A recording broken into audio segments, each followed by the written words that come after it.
Hey guys, Nick here. What's going on, y'all? Zach here, We're just two guys trying to make the world a better place. and welcome to the Doors.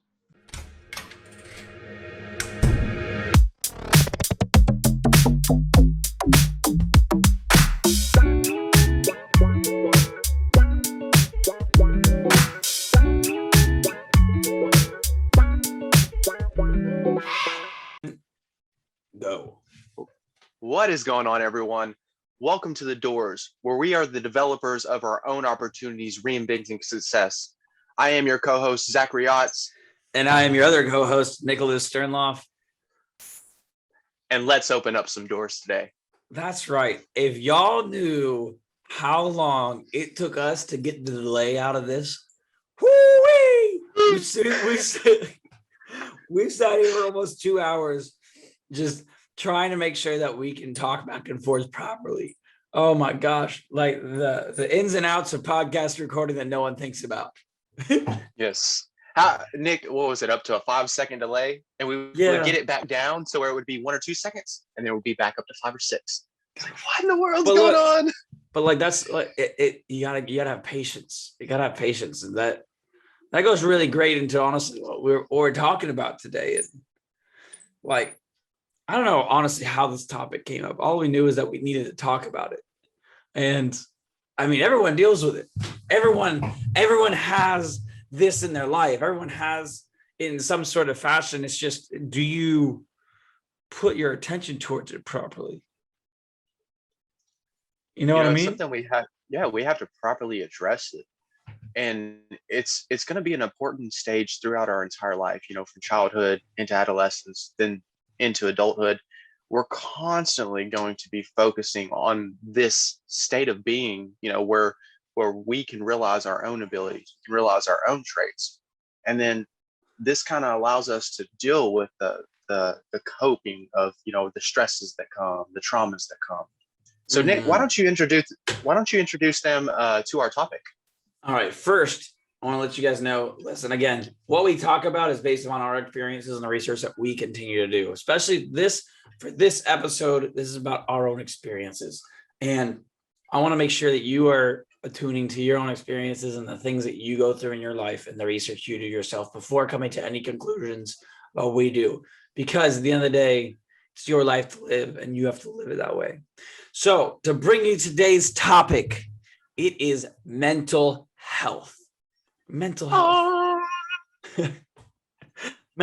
But like it's such a broad topic and such a talked about topic, but I don't think it's honestly addressed in enough people's lives in proper ways.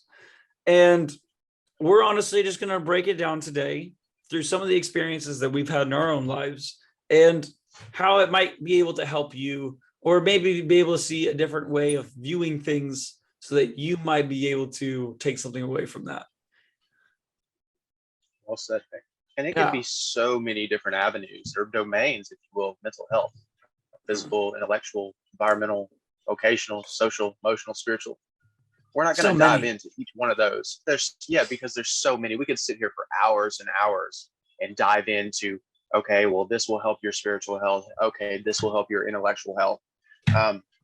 But I think ultimately it kind of falls down to one thing, or two things. If your weakness is your intelligence, then study, read, be prepared. If it's the physical side that you're lacking, keep that river of life flowing. Stay flexible, keep working, keep moving. It's very simple. And then when those two meet, the physical and your mental side, man, your spiritual side's going to follow right alongside it. Dude, that's it. That's the podcast. Yeah, that's it. Mic drop. Goodbye, guys. Happy Sunday. Goodbye.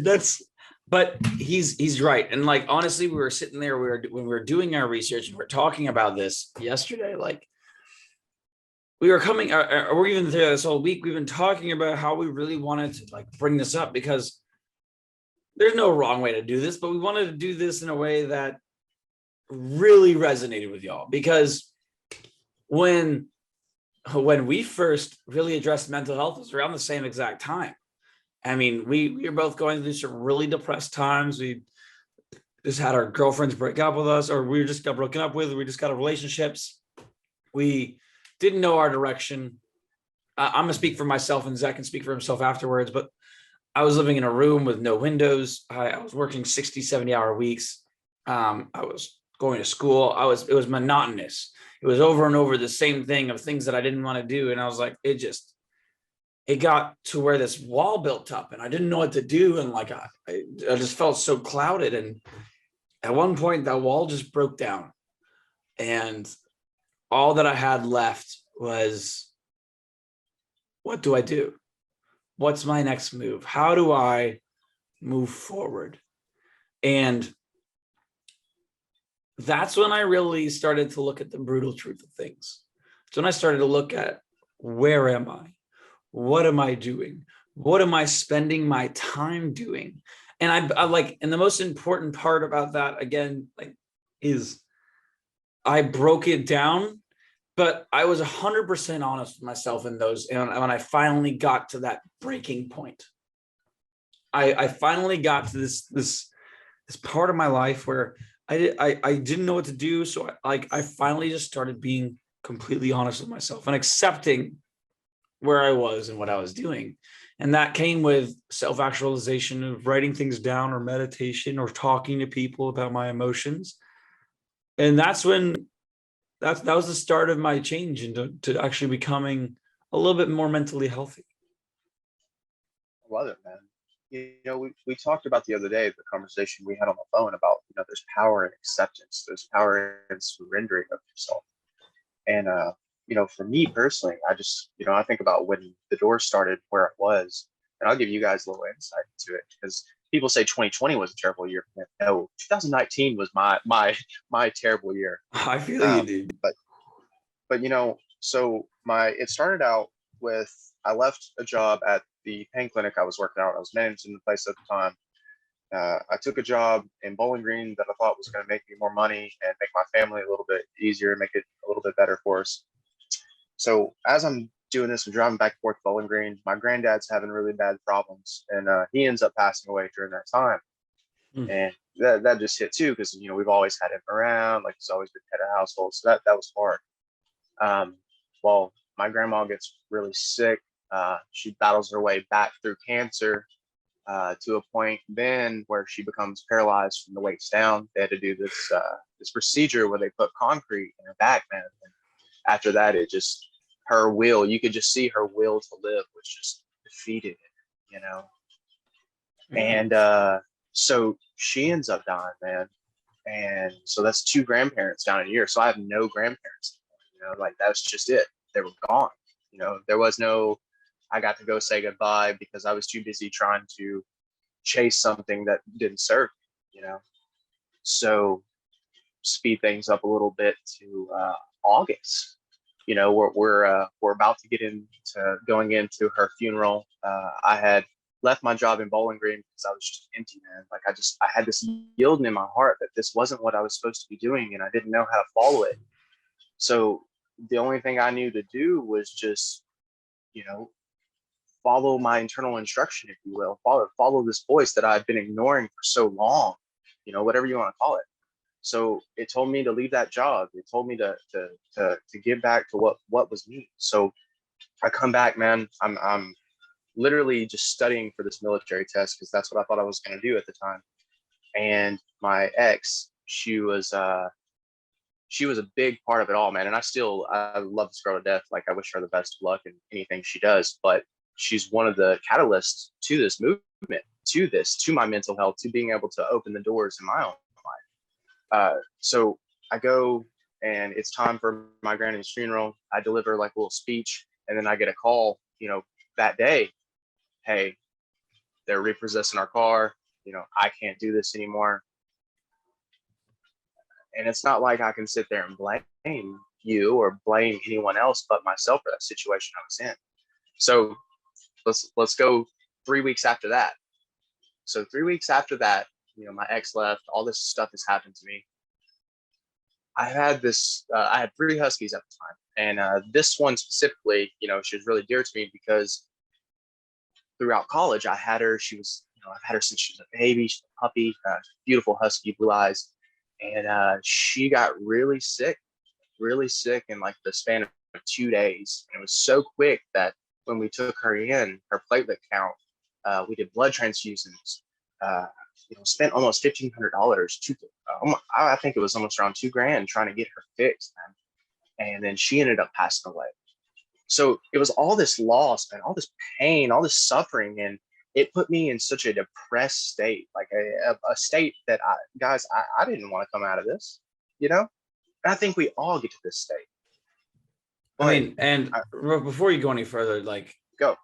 I think that honestly, that was probably not easy to say at all. And you don't talk, I mean, we talked about this, but putting it out into the world, dude, thank you. It's an emotionally heavy story. And thank you. And I think people need to understand that we're not made to be strong 24/7. We're made to fall, but we're also made to get back up. And it's in all these moments, man, where, now I can look back at it. We're talking about the acceptance and the surrendering of it. I remember one night, man, and for you guys that like whiskey, man, I was just smashing whiskey for 2 weeks straight. I mean, and I'm not a drinker, and people that know me know that I don't like to drink. And it was one of those moments, man, where I was sitting there and, just bawling my eyes out, in my bed by myself. And I'm just sitting there thinking, this is it, man. This is it. Fuck it. This is it. This is going to be my life. And I was in this state of just straight fear. And then something clicked, man. It was something clicked. And I could literally, it was almost like a fluid that went from my head to my heart. And I just felt my heart open up. And I felt these warm, big arms, man, wrap around me. And it said, this is not it. Even this too shall pass. Do not quit. And I looked at myself in the mirror that night, dude, and I said, no more. No more. From this point on, I'm going to be who the fuck Zach wants to be. And I think you guys can do that as well. You guys have that power. It's just in the moments where you're at your lowest, do you rise to the occasion, or do you build that wall up like Nicholas is saying? Goodness gracious. I mean, and he's right. And the thing is when I think we both hit that rock bottom state where we both knew it was just there's nothing else to do but then to do now. We're at this point where we don't know where to go, but we didn't have others help. I had people surrounding me that loved me, but they couldn't make these decisions for me. And when I confronted that brutal truth and started making actual plans, or I call it the budget. And I got this term from a book I was reading. It's called Good to Great. And I really related to this because I liked how it coincided with some of the things that I was trying to accomplish back then. Is when you're brutally truthful with yourself in those moments, and you can accept the truth of your situation, your circumstances, and the things you're trying to do, and find out what doesn't serve you, and that the only thing you have control over is the decisions you make. Is you start.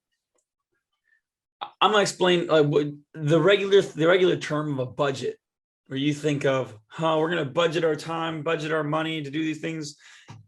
I don't think like that.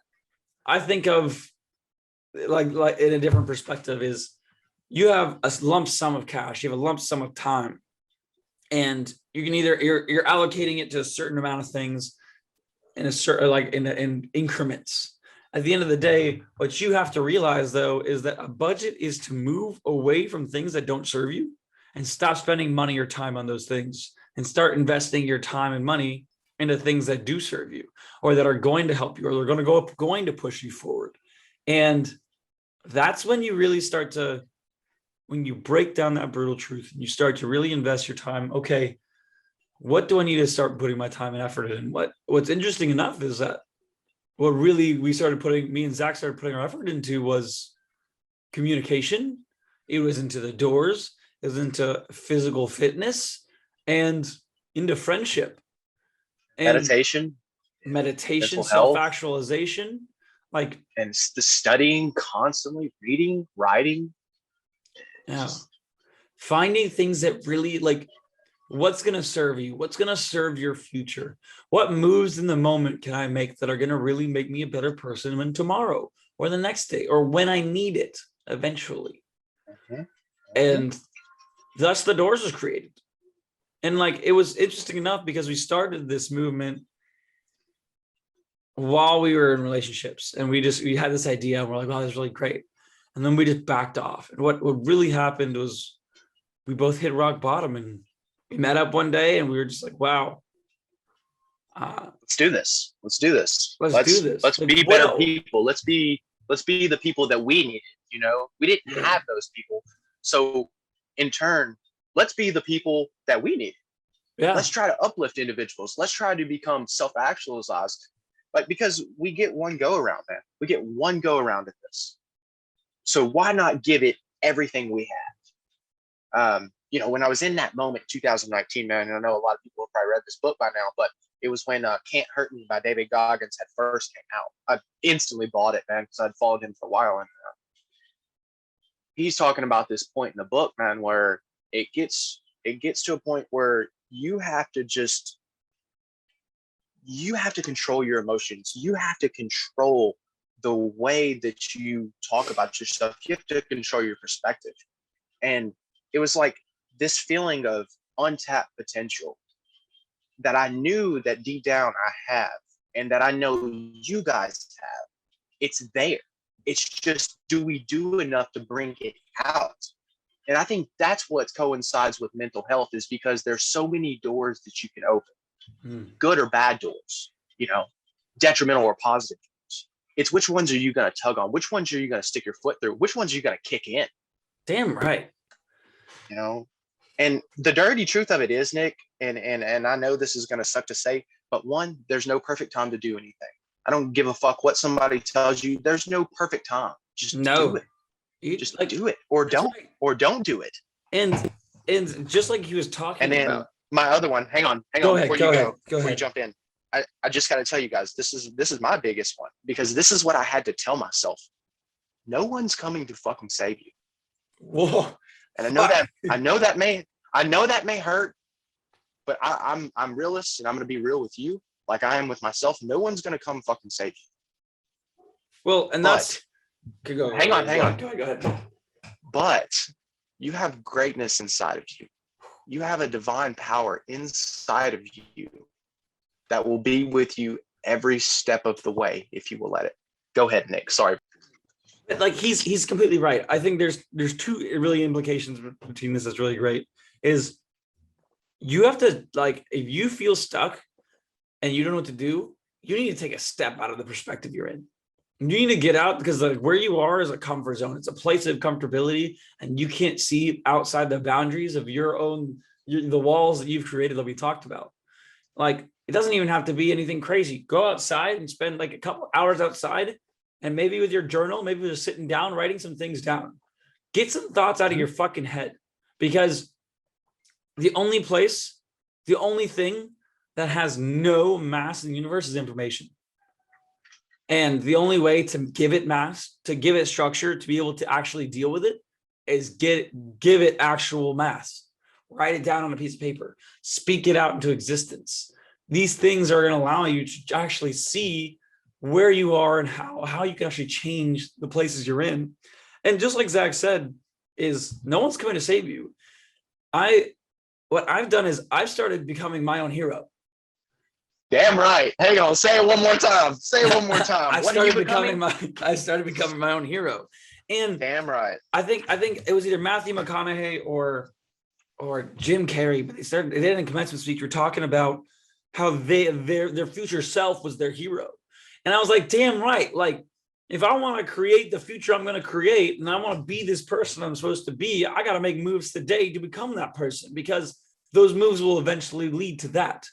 And I continuously write in my journal, like, little notes to my future self.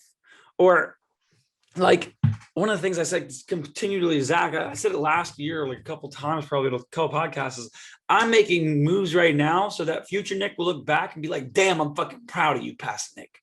Because damn right, not only is my future self my hero, but I'm my own hero because I'm making moves right now to make sure that I can do what I want in the future. And when you learn that, when you accept that truth, that you are the only one that can control that, and that's you control that with the decisions you make on the constant basis, that's when you can really start making a lot of change in your life. That's when you really, again, like I said, we're budgeting things, we're budgeting our life and how we want to do it. You start moving away from the things that are like, I don't want this in my future. I was a manager at a fast food restaurant working 70 hours, 60 hours a week. I hated it. I was working myself to death. I looked like a 40-year-old man. My dad said, dude, you need to sleep. Are you okay? And I'm like, yeah, I'm fine. No, I was not okay. And you have to be truthful in those moments. And I finally was truthful and moved away from those things. That's when I could start really addressing my mental health. And I've never addressed my mental health before I started going through this process. And it took me, after I quit that job, I spent 5 months doing nothing but working on myself. And I was lucky enough to be able to live with my father and make these moves and take these things and continue to build my opportunities. But I budgeted my time. I budgeted my things. I moved away from everything that wasn't serving me, everything. And I worked solely on me.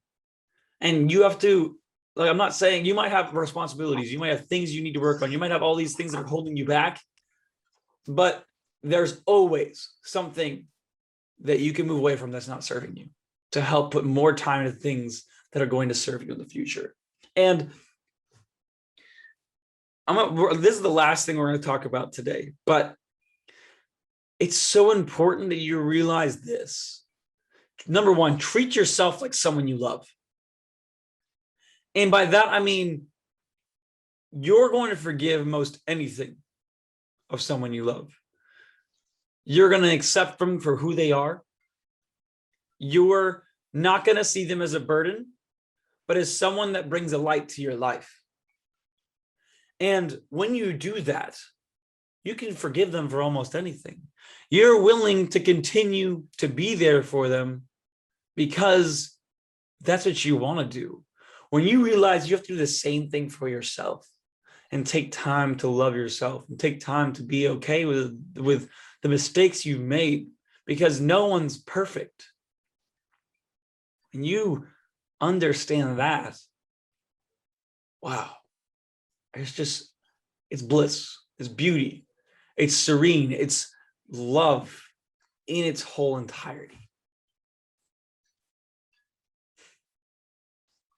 Mic drop. Yeah. Yeah.